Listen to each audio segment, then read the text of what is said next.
And is she someone who's your usual type, or would you go out on a date with her? Not really. Is there any particular reason why? Yung reaction ng mga babae pag sinasabi niyang, hindi ko siya type. Thank God! Thank God, hindi mo ako type. Okay na ako doon, no? Yo mga pre, alam ko medyo late na ako dito sa Golden Retriever Boy Party, no? Kumbaga, matagal na itong pinagpiestahan ng mga tao online. At matagal ko na siya nakikita sa newsfeed ko, diba? Maraming tao nagpo-post ng picture niya, may mga nagre-repost ng reels, pero hindi ko siya pinanood ng buo kasi ayon sa mga tao, nakaka-cringe daw to. At ako yung tipo ng tao na hindi ako magaling mag-tolerate ng cringe na bagay mga pre. No? Kumbaga, sobrang laki ng epekto na second-hand embarrassment sa akin. Mas pipiliin ko na lang wag panoorin yung isang bagay. At kung gagawin ko man siya, no, siguro i-video ko na lang. No? Isa-sacrifice ko yung nararamdaman ko para sa entertainment ng iba. Pero hindi pa naman ako sigurado kung cringe ba tong taong to. Minsan, alam mo naman yung publiko mapanghusga lang. Ngayon, magkakaroon tayo ng open mind. No? I-open ko yung sarili ko sa possibility na kung cringe ba to, isa lang siyang taong misunderstood. Panoorin natin mga pre. Here comes our first sexy single. Hello! Hola. Hi, so tell us your name, your age, and your job. Hola. Good afternoon. So, my name is Josh, and I'm 22, and I am a network engineer at one of the highest respectable IT companies here in the Philippines. So, ang concept nito, no, pag hindi mo type yung tao nagsasalita, ipuputok mo na yung lobo. Kumbaga, yun yung form of rejection nila.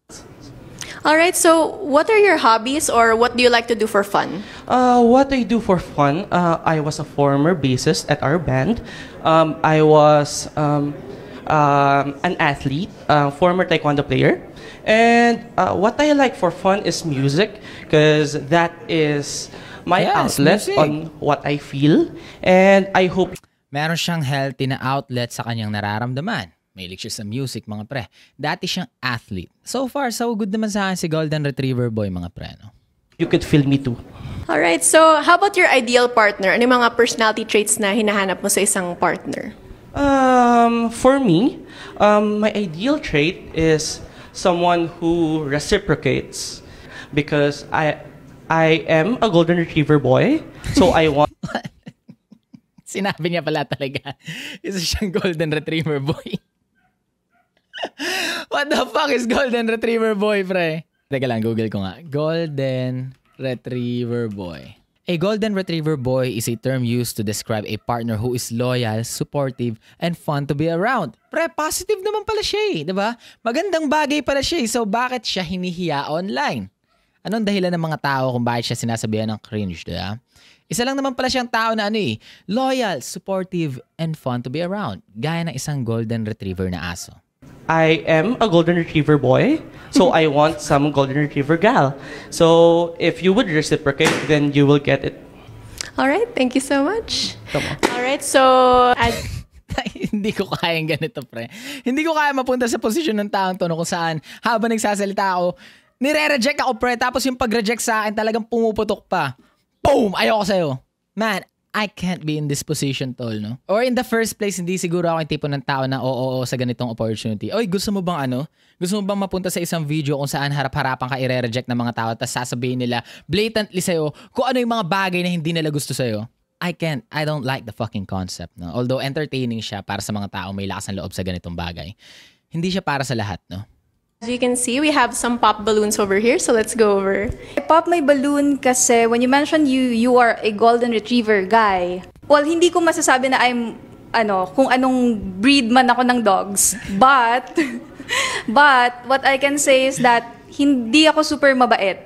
I want something like, alpha, ganon. So, sorry. Alright, and is she someone who's your usual type or someone you would go out on a date with? Sure. Yo, Golden Retriever Boy is an honest human being, pre. Yeah, despite the fact na nire-reject mo ako, I still like you, no? Ako personally, I would like to go out with you, no? Even though hindi mo ako gusto, this is not about self-respect. Ano lang, preference-wise lang, type kita. Hi, I'm Pao. I'm 28 years old, currently a clinical clerk in the medical field. So I popped my balloon as soon as I heard his age. So I don't really date younger guys talaga. Ayun. Okay. And is she someone who's your usual type or would you go out on a date with her? No. Any particular reason kung bakit? Let's just say the vibe isn't giving. So, sure. It's not Man, give. yung vibe mo hindi giving para sa totoo.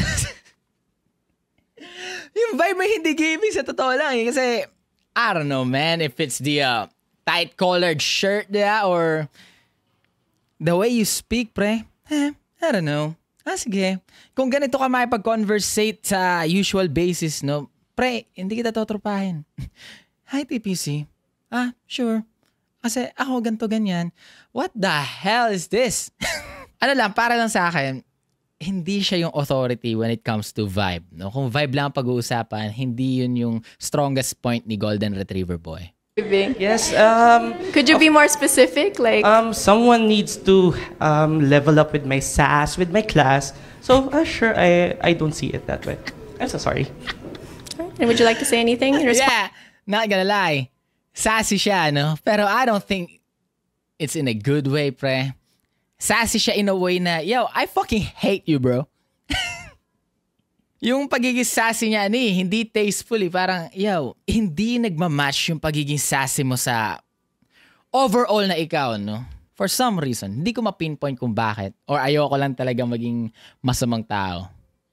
Anyway, tuloy natin mga pre. Response to that? That's not very golden retriever of you. Let's just say I'm just a switch. So, Okay, thank you.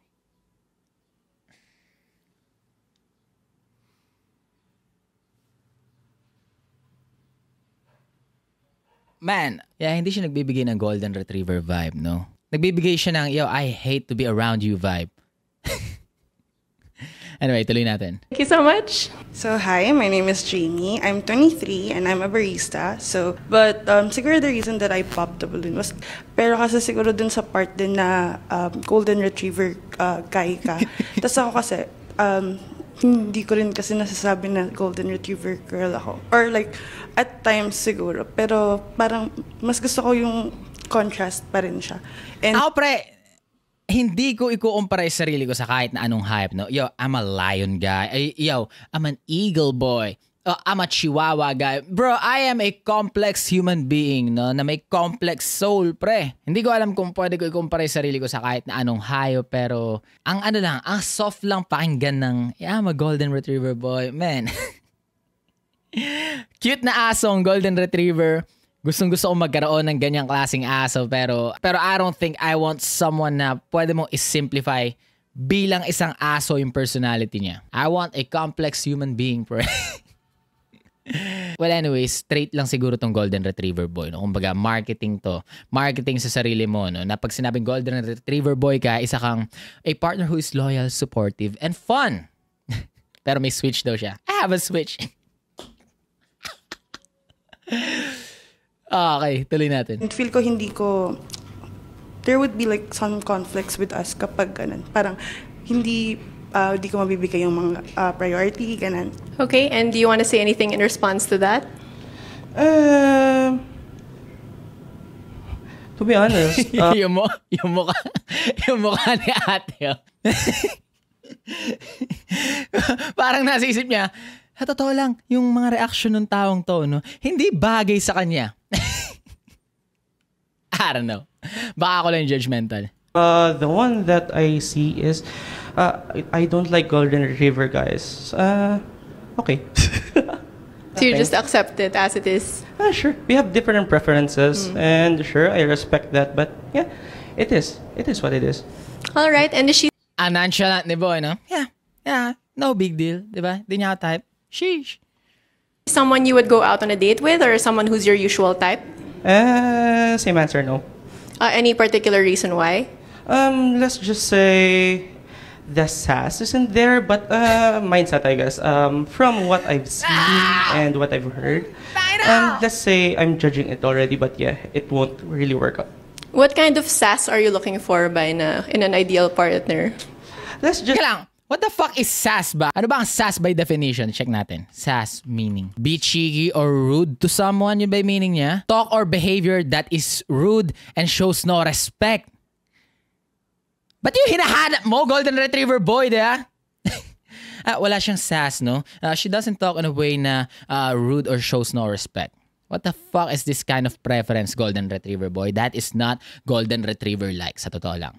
Just say I'm pretty much, sabihin na lang nating, Tataway nasa likod eh. I'm a very judgy person. As I've said, this Golden Retriever is just a facade.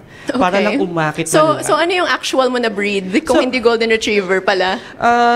Like in the front, baka siya yung Chihuahua pala. Because I'm a Chihuahua breed, I think. Just say I'm much of a Doberman. Okay, Doberman. Of course. I don't Is that believe more like this shit. feisty ba? Doberman Yes, compared feisty. to... Isipin mo na lang kung saan maging feisty. Banda huli, hindi pala siya Golden Retriever boy. Ba't yun yung tawag natin sa kanya? Siya pala si I'm a Doberman. Mas gusto ko itawag sa'yo, pre, no? You're a bull.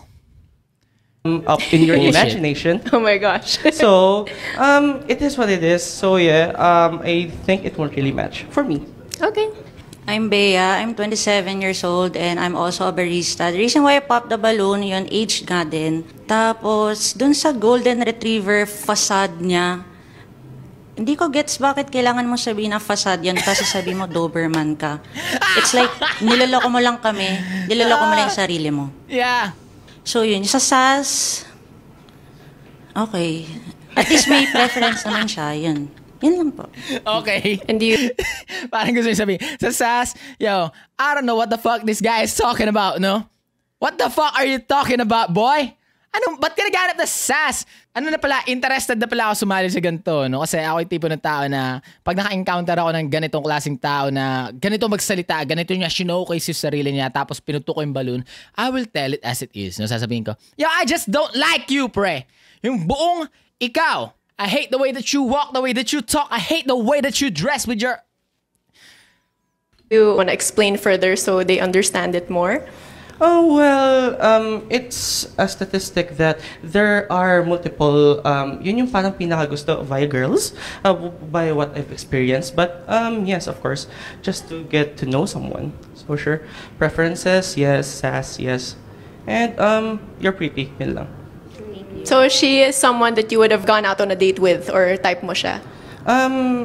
Type, yes. Going out, not really. Any reason why? Let's just say, I think it's, Kasi nireject ka niya, pre. Yun lang yun, tol. the too high maintenance. For me, Sa paanong paraan, paano mo nasabing high maintenance siya, no? Base lang sa kung paano kanya ni-reject. Masyado siyang high maintenance, no? Apparently, hindi niya ako type. So, most likely, yung standards niya maayos. Kaya, most likely, high maintenance yung babaeng to. Hindi yun mabanahusgahan. Hindi niya ako type eh. So, most likely, may maayos siyang type na. And I don't think I can keep up sa mga type niyang lalaki. Thank you so much. I'm Ellie, 27 years old, corporate accountant. Nag-pack po ako ng balloon because the age is not giving for me. Okay. Giving what? It's giving too young vibes. Too old for a 22-year-old guy. All right. And would you like to say anything in response to that? sure. Ages. Nakakairita siya magsalita. Yo! Golden Retriever boy, aka Doberman. I get the hate, no? Nagigets ko yung hate ng mga tao. I don't hate you. Hindi kita kilala. Hindi pa tayo nagka-interact in person, di ba? Hindi ko alam yung mga challenges na ipinanalo mo sa buhay. Pero sa totoo lang, the way you talk, pre, I don't want to be around you, bro. And you probably don't want to be around me too. Preference of others. Some like it young, some like it older. And I pretty respect yours. And is she someone who's your usual type, or would you go out on a date with her? Not really. Is there any particular reason why? Yung reaction ng mga babae pag sinasabi niyang, hindi ko siya type. Thank God! Thank God, hindi mo ako type. Okay na ako doon, no? I think too skinny for me. So your usual type is more... Wala namang masama magkaroon ng preference physically, di ba? Yeah, she's too skinny for me. Yeah, she's... Kasi yung iba nga hindi siya ganun katangkad para sa akin, no? So, fair game lang siguro. Though nagigets ko yung reaction ng mga tao sa likod. Oh, no. Meron siyang physical preference, no? And I'm not gonna lie to you, brother. May mga taong hindi dapat maging vocal sa physical preference nila kasi I don't wanna speak anymore, pre, kasi maging rude na ako. Hello, I'm Ali. I'm 28 years old. Eto si Ito yung binabansagan nila ngayon na ano, si English Literate GF, mga pre. Ad agency. So actually, I popped it because, yun nga, younger and in terms of height. But then, I was gonna ask for a balloon back because taekwondo, I used to do taekwondo then before, and you said you were a golden retriever. I'm also a golden retriever. But the thing is, I'm looking for someone na black cat energy because I am very over. Ano ba to? Ba't puro sila hayop, pre? I want a black cat energy. I'm a golden retriever boy. Can't we just be a fucking human being, yeah? Overwhelming as a person. I have high energy. Like, everyone knows this. So, I feel like baka ma-overwhelm ka sa akin or something like that. So, I can be a bit too strong sometimes. So, yeah. And is there anything you'd like to say in response to that? Directly, tapatin na kita, to be honest. I had sights on you. Sadly, it didn't work out for you. The energy, I can tolerate. I can tolerate all the rageness in my body, but I can make space for you. That's it. Ayun naman pala. Golden Retriever. Yo, I hate you, bro. Oh my God. Hate the way that you walk, the way that you talk. I hate the way that you dress. You're a guy and Golden Retriever gal. Are you sure you don't want your balloon back? I'm okay. Black cat talaga. Sorry. Black cat ang hanap mo. Yeah, pero black cat. Okay, thank you so much. Hello, I'm Jen. I'm 26 years old and then I work in the advertising industry. So basically, I have the same reasons with the other girls. First is because he's younger. Second is I prefer guys who are taller. And then the third one is I radiate more on the black cat energy versus golden retriever. So I don't think it. Hindi lang siguro ako well-versed sa animal kingdom energy, pre, no? Hindi ko rin kasi alam kung anong klaseng hype ako eh. Do I give a golden retriever boy energy, black cat energy, o ang binibigay kong energy I'm a combination of Shih Tzu and Pitbull, so most likely I'm gonna bullshit you. Pero all this animal talk, pre, no? Hindi ko naririnig tong mga kahayupan na to, no, sa mga normal conversation with the people I surround myself with. We don't talk about, yo, pre, not gonna lie, today, you're giving a black cat energy. We don't give a fuck about those shit. Ang sinasabi namin, yo, sa totoo lang, pre, nakaka-bad trip ka ngayong araw, no? Ewan, pre, no? Siguro, magkakaiba lang tayo ng uri ng friends na sinusurround natin yung sarili natin. So, hindi ako makarelate dito sa kahayupan na to. It's a right match, given his preferences when it comes to choosing a partner. That's it. Do you have anything to say in response? It's fine because I'm allergic to cats as well. And ayun lang, she radiate kind of Mika-like vibe. So it's sad it didn't work out, but it's fine. Thank you for saying your thoughts. But if ever, is she your type or someone you would go out on a date with? Oh, definitely. Okay, thank you so much. So unfortunately, all of the balloons have popped, but thank you. Kung siya ay isang golden retriever boy, no, I've never hated a dog breed this much before, mga pre. Sa totoo lang. Kasi hindi siya nagbigay ng golden retriever vibe for me. Hindi rin Doberman vibe eh. Diba? Ang vibe na binigay niya sa akin parang may pumipiga ng internal organs ko no, habang pinapanood ko siya. No? Yun yung vibe na binibigay niya sa akin. Constipation vibes, mga pre. At yun na yung video na to, mga tol. Sheesh.